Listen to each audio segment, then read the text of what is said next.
তোমার বিরুদ্ধে কতগুলো মামলা? 18টা মামলা। 18টা মামলা। তার ভিতরে কি কি মামলা আছে? 16টা মাদক মামলা, হ্যাঁ? জি আর একটা হলো চাঁদাবাজি সহ অন্যান্য ধারার মামলা। জি আর একটা কি পুলিশ আসল মামলা, জি হ্যাঁ? সরকারি কাজে বাধা দিচ্ছ, হ্যাঁ? কি তাই তো? জি। এই যে এতগুলো এগুলো এ ধরনের মামলা কেন তোমার বিরুদ্ধে? স্যার আগে মাদক খাইতাম, মাদক বিক্রি করতাম, তখন থেকে ধীরে ধীরে মামলা দিত, এভাবে মামলা হচ্ছে। চাঁদাবাজি তো করতে হয়। না ওটা হয়তো ওই মারামারির ক্ষেত্রে আর কি ওই মাদক নিয়ে আর কি দ্বন্দ্ব হওয়ার কারণে আর কি মামলাটা দিচ্ছে আমাকে। তার পুলিশের সাথে তোমার ঝামেলা হয়েছে, সরকারি কাজে বাধা।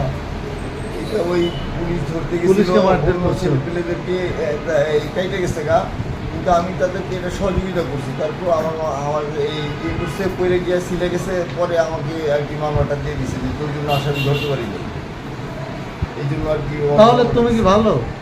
তুমি কি ভালো? স্যার আমি এখন ভালো তুমি কি আছি, ভালো? আমি তাই ছিলাম বলতে না। না, আমি